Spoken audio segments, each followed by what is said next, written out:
நேயர்கள் அனைவருக்கும் வணக்கம். வெண்முரசு வேயோன் அத்தியாயம் 16.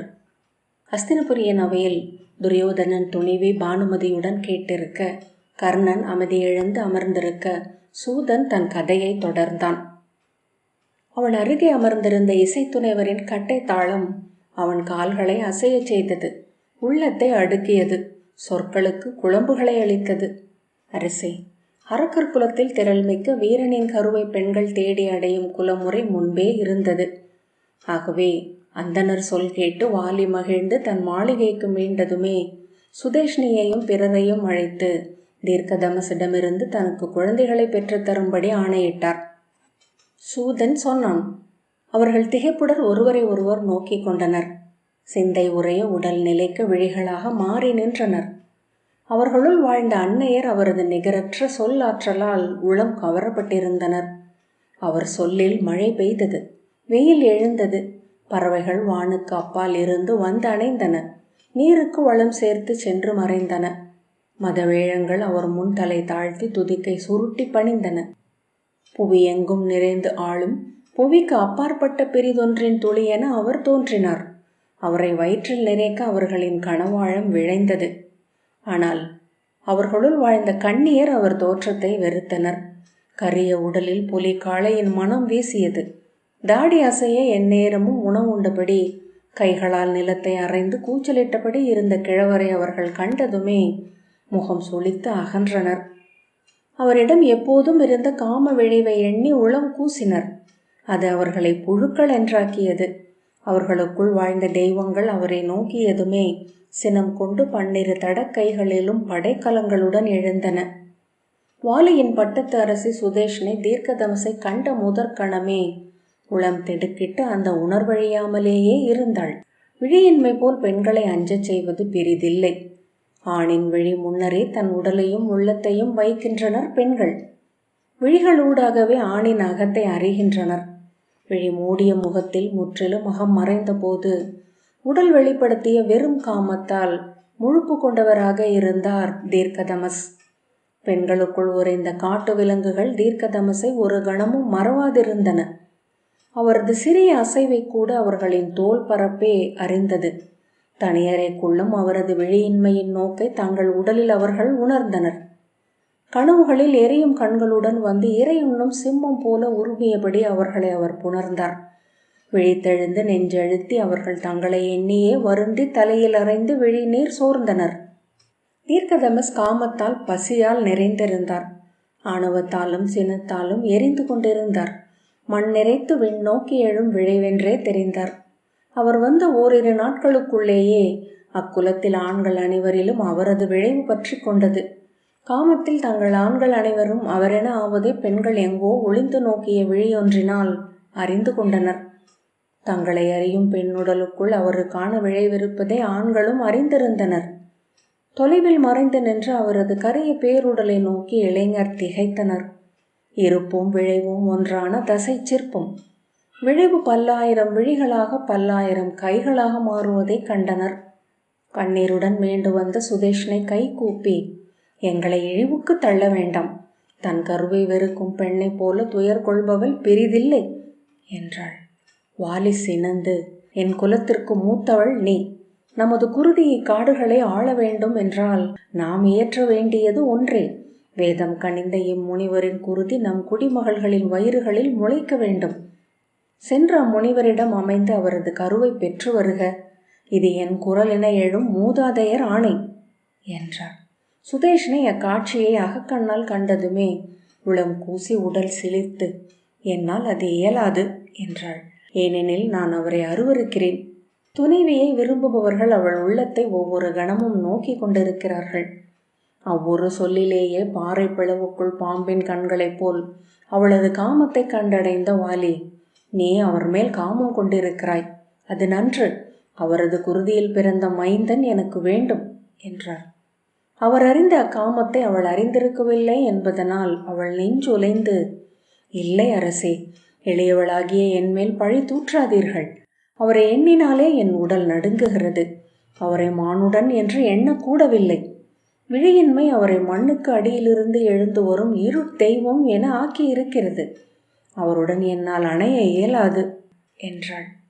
இது என் ஆணை என்ற பின் அவளை திரும்பி நோக்காது எழுந்து சென்று மறைந்தார் வாலி. வெம்மும் நெஞ்சை அழுத்தி கண்ணீர் விட்டபடி அவள் இருளில் தனித்திருந்தாள். மறுநாள் அரசனின் ஆணை பெற்ற முதுசேடி வந்து சுதேஷ்ணையிடம், முனிவருடன் சேர உன்னை அனுப்பும்படி எனக்கு ஆணை அரசி. உன்னை மலரும் நறுமணமும் அணிவித்து அவரது மஞ்சத்து அறைக்கு கொண்டு செல்ல வந்தேன். சுதேஷ்ணை ஏங்கி அழுதபடி, அன்னையே, இன்றிரவு இதை செய்வேன் என்றால் ஒவ்வொரு நாளும் இதை எண்ணி நாணுவேன். பெண்ணென பிறந்து விட்டாலே கருவறை சுமக்கும் மூந்தேர்தான் நான் என்றாகிவிடுமா? இரவலனின் திருவோடு போல் இதை ஏந்தி அலைவதன் இழிவு என்னை எரியச் செய்கிறது. குலமகளென நம் குடியின் ஆணையையும் துணைவையென உன் கணவனின் ஆணையையும் அன்றி பிரிதெதையும் எண்ண நீ கடமைப்பட்டவள் அல்ல. விழி தொடும் எல்லையை தெய்வங்கள் வகுத்தளிக்கின்றன. உன் உளம் தொடும் எல்லையை நீயே வகுத்து கொண்டால் அறங்கள் எளிதாகின்றன. விரிந்து பரவுபவர் எங்கும் நிலை கொள்ள முடியாதவர், எத்திசையும் செல்ல முடியாதவர். அரசி, இன்றிரவு இது உன் கடமை என்றாள் முதுமகள். 7 முதுமகள்கள் அவளை சிற்றோடையின் மலர் மிதந்த நீரில் ஆட்டினர். தலையில் 12 வகை மலர்களை கொண்டு பின்னல் அமைத்தனர். நறுமணம் வீசும் கோரோசனையையும் புனுகையும் ஜவ்வாதையும் அவள் உடலெங்கும் பூசினார்கள். இரவு ஒலி கொண்டு நீர்மணம் கொண்டு தொலைவின் குளிர் கொண்டு இருள் எடை கொண்டு சூழ்கையில் தன் அருகே எரிந்த நெய் விளக்கின் ஒளியில் கண்ணீருடன் அமர்ந்திருந்தாள் சுதேஷ்ணை. நாங்கள் சென்று முனிவரின் அறையை சித்தப்படுத்திவிட்டு வருகிறோம் என்று முதுமகள்கள் சென்றதும் நீள் மூச்சுடன் எழுந்து தன் அறை வாயிலில் கூடி நின்ற சேடியரை நோக்கினாள். அவள் உள்ளத்தில் ஓர் எண்ணம் எழுந்தது. இன்று சென்றால் நான் நாளை மீளமாட்டேன் என்று எண்ணுகிறேன் தோழியரே என்றாள். அவரிடம் என்னை அழைத்துச் செல்வதற்கு குறுங்காட்டின் வகிடென செல்லும் நீண்ட பாதை ஒன்றே உள்ளது. பிற வெளிப்படாது இருளிலேயே அதை கடக்க வேண்டும். எனக்கு மாற்றாக நானென அங்கு செல்ல உங்களில் எவரேனும் உள்ளீரோ?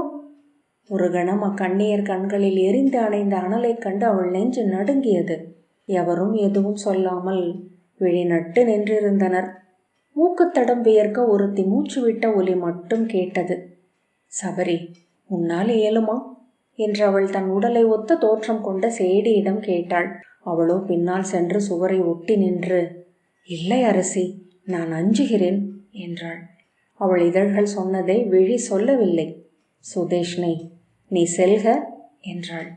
அவள் தலை குனிந்து ஆணை என்றபோது விழிநீர் உருண்டு மூக்கு நுனியில் சொட்டியது. மிக விரைவாக அவளை மலர் சூட்டி மனம் பூசி அணி செய்து மலர் தாளமும் கனிகளும் ஏந்தி பிற 2 சேடியருடன் தீர்க்கதமசின் மஞ்சத்தரை நோக்கி அனுப்பி வைத்தாள் சுதேஷ்ணை. அன்றிரவு முழுக்க சேடியர் சூழ தன் அறைக்குள் துயிலாது காத்திருந்தாள். சேடியரும் துயிலவில்லை என்பது அவ்வப்போது எழுந்த நெடு மூச்சுக்களிலிருந்து தெரிந்தது. எதை எண்ணிக்கொண்டிருக்கிறோம் என்று எண்ணிய போது அவள் உடல் மேய்ப்பு கொண்டது. கருமுதிராத கன்றை பசுவின் வயிறு கிழித்து எடுப்பது போல் மறுநாள் காலையில் கதிரவன் எழக் கண்டாள். கருக்கிருட்டிலேயே திரும்பி வந்த சபரி சேடி ஒருத்தியின் துணையுடன் சென்று கங்கையில் நீராடி மாற்றாடை அணிந்து தன் குடிலில் தனித்திருந்தாள். அவளை தன்னிடம் அழைத்து வரும்படி சுதேஷ்ணை சொன்னாள். வந்தவள் இறையுண்ட மலைப்பாம்பென அமைதி கொண்டிருப்பதை உடல் அசைவுகளில் உணர்ந்தாள். மதம் கொண்ட கண்களை தாழ்த்தி கைகூப்பி தலை குனிந்திருந்தவளிடம், பொறுத்தருள் தோழி, என் அரசுக்கென இதை நீ செய்தாய். என்னால் இயலவில்லை. அவரை நான் மானுடன் என்று எண்ணவில்லை என்றாள். மதவேழம் சிறு சுனையே என என்றாள் பின்னால் நின்ற முதுசேடி. அப்போது ஒரு கணம் அனலொன்று அவ்வரையை கடந்து சென்றது போல் சபரியின் முகத்தில் தோன்றிய செம்மையைக் கண்டு சுதேஷ்ணை உளம் அதிர்ந்தாள். பெரிதொரு சொல் எடுக்காமல் செல்க என்று கை காட்டினாள். மறுவாரமும் அவள் அவரிடம் செல்ல வேண்டும் என்று வாலியின் ஆணை வந்தது. அம்முறை பெரிதொரு சேடியை அவள் அனுப்பினாள். திரும்பி வந்த அவளும் சொல்லிழந்து தன்னுள் நிறைந்து தனிமை நாடுபவளாக ஆனாள். அவர்களை கண்ட பிற சேடியர் ஒவ்வொருவரும் தீர்க்கதமசிடம் செல்வதற்கு விழிகளால் முந்தினர். அவர்களின் விழைவு சுதேஷ்ணையை மேலும் மேலும் அகம் பதறச் செய்தது. 12 சேடியர் மாறி மாறி தீர்க்கதமசுடன் இரவுறங்கினர். தன் துணைவியர் கருவுறாது சேடியர் கருவுற்றதை வாலி அறிந்தார். குலப்பூசகரை அழைத்து குறி நாடச் சொன்னார்.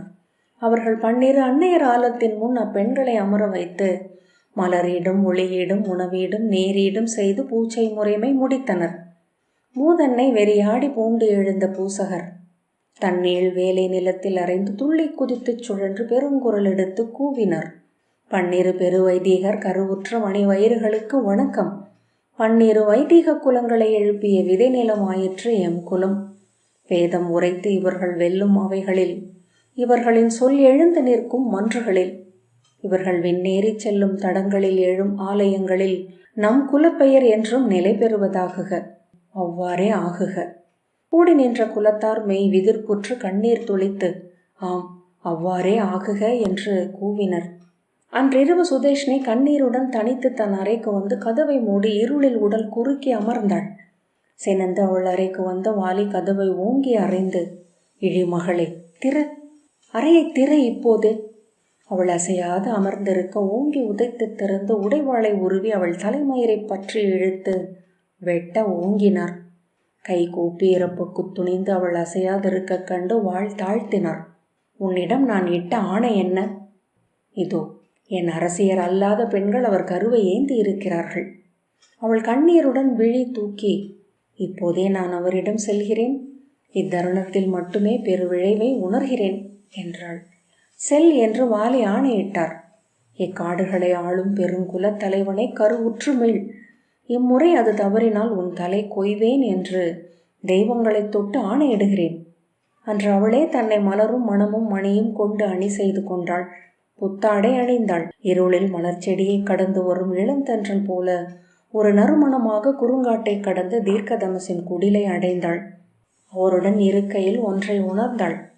ஆண் என்பது முதன்மையாக தந்தை, காமம் என்பது முதன்மையாக ஆண்மை, ஆண்மை என்பது முதன்மையாக கனிவின்மை, உவகை என்பது வெறும் விலங்காக எஞ்சுவது. முற்றிலும் நிறைந்தவளாக அவள் திரும்பி வந்தாள். கருக்கிருட்டில் நீராடி வரும் வழியில் பன்னிரு அன்னையர் ஆலயத்தின் முன் கைகூப்பு நின்று வணங்குகையில் காலை மலர் மணம் ஒன்று ஆழ்காட்டில் விழுந்து எழுந்து வந்த குளிர் தென்றலில் ஏறி அவளை சூழ்ந்த உள்ளத்தின் ஆழத்தில் எண்ணம் ஒன்றை எழுப்புகையில் அறிந்தாள் தான் கருவுறப் போவதை. அங்கிருந்து கூப்பிய கைகளில் கண்ணீர் உதிர திரும்பி வந்தாள்.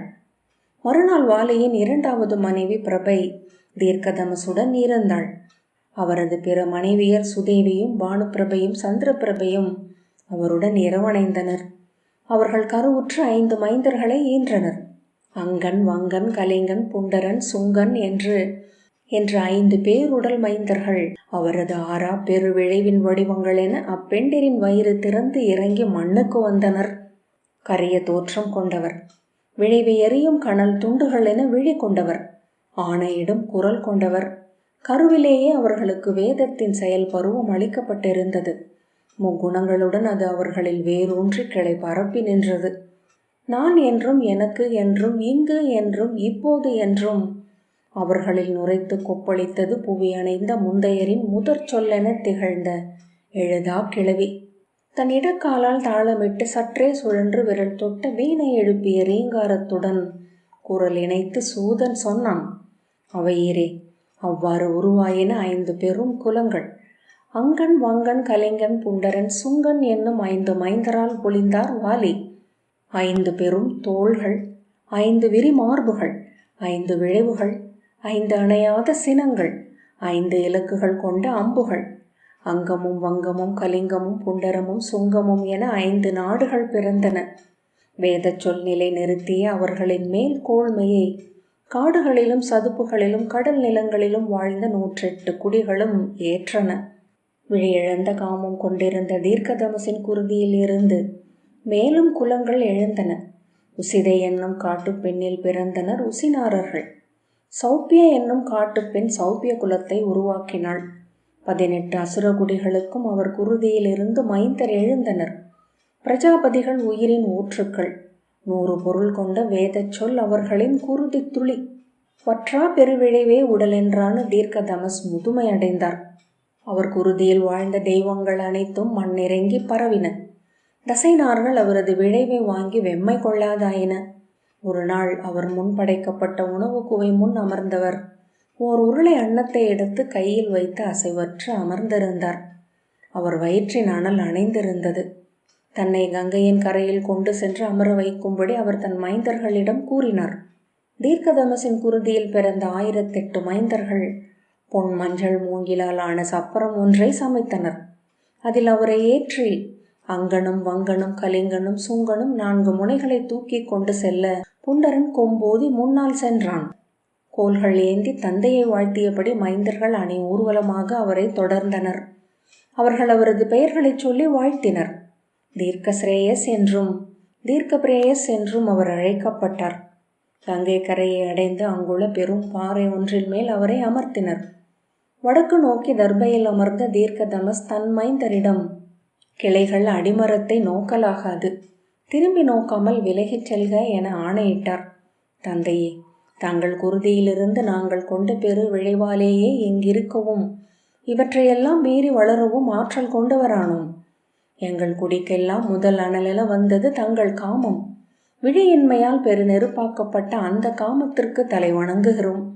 அதுவே எங்களுக்கு பிரம்மத்தின் வடிவம் என்று அறிகிறோம். என்றும் எங்கள் குலங்களில் அவ்வணல் அழியாது எரிய வேண்டும் என்று அருள்க. அவ்வாறே ஆகுக என்று தீர்க்கதமஸ் அருளுரை புரிந்தார்.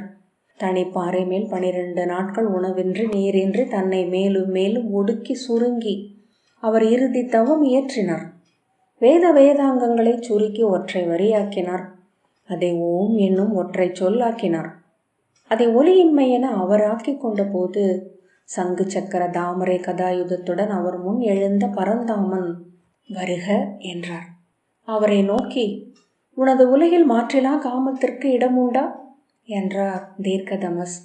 இல்லை, அனைத்து உணர்வுகளும் சாந்தமெனும் இறுதி உணர்வால் சமன் செய்யப்பட்ட உலகே வைகுண்டம் என்பது என்றார் பெருமாள். விலகுக என்றார் தீர்க்கதமஸ். மானும் மழுவும் சூலமும் உடுக்கையும் ஏந்தி முக்கண் முதல்வன் எழுந்தருளிய போது, அங்குளதா அணைதலறியா காமம் என்றார். இங்கு அனைத்தையும் தூய்மைப்படுத்தும் அனல் ஒன்றே உள்ளது, எஞ்சுவது நீரு என்றார் சிவன். நன்று, அகல்க என்றார் தீர்க்கதமஸ். வஜ்ரமும் தாமரையும் ஏடும் விழிமணி மாலையும் என தோன்றிய நான் முகனிடம், அங்குளதா படைத்தலன்று பிரிதறியாத காமம் என்றார். எங்குளது படைத்தல், ஆனால் அதில் பற்றென ஒன்றில்லை என்றார் கலைமகள் கொழுநன். நன்று, நீங்குக என்றார் தீர்க்கதமஸ். மேலும் 3 நாள் தவம் செய்து அவர் உடல் ஒடுங்குகையில் வெண்ணிற யானை மேல் மின்னல் படையும் தாமரையும் ஏந்தி வந்து நின்றார் இந்திரன்.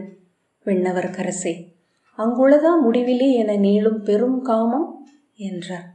புல் நுனிகளிலும் காமம் மட்டுமே ததும்பி நிற்கும் பேருலகம் என்னுடையது என்றார் இந்திரன். அவ்வண்ணமெனில் என்னை அழைத்துச் செல்க என்றார் தீர்க்கதமஸ். ஐராவதம் நீட்டிய துதிக்கை முனையை அவர் பற்றி கொள்ள அவரை சுருட்டி எடுத்து தன் மத்தகத்தின் மேல் அமர்த்தி கொண்டது. இந்திரன் தன் பாரிஜாத மாலையை கழற்றி அவர் தோளில் இட்டார். ஒளிமிக்க 2 விழிகள் அவர் முகத்தில் திறந்தன. இருண்ட நிழல்கள் ஆடும் மண் உலகை நோக்கி, அது என்ன என்று கேட்டார். உத்தமரே, இத்தனை நாள் தாங்கள் இருந்த உலகு அது என்றார் தேவர் கரசன். இவ்விருளிலா மனிதர்கள் வாழ்கிறார்கள் என்றார் தீர்க்கதமஸ். ஆம், அவ்விருளை ஒளியென நோக்கும் 2 துளைகள் அவர்களின் முகத்தில் உள்ளன என்றார் அமுதுரைவோன். பொன்னொளியும் மலரொளியும் பாலொளியும் நிறைந்த விண்ணுலகை நோக்கி விழி திருப்பி, இனி நான் இருக்கும் உலகு அதுவா என்றார் தீர்க்கதமஸ். ஆம் உத்தமரே, அங்கு விழியோடு இருப்பீர், விளைவதையே காண்பீர் என்றார் இந்திரன். முதற் தந்தையை வாழ்த்துக, கட்டற்ற பெரு விளைவான கரியோனை வாழ்த்துக, மாளா பேருருவனை வாழ்த்துக என்று சூதன் கதையை சொல்லி முடித்தான். இன்னும் எரிகின்றன 5 நாடுகளின் அனைத்து இல்லங்களிலும் விடியெழுந்த முதற் தாதை தன் சொல்லிலும் உடலிலும் கொண்ட பேரணலின் துளிகள். அடுப்பில் அனலாக, அகலில் சுடராக, சொல்லில் விளைவாக, கனவுகளில் தனிமையாக.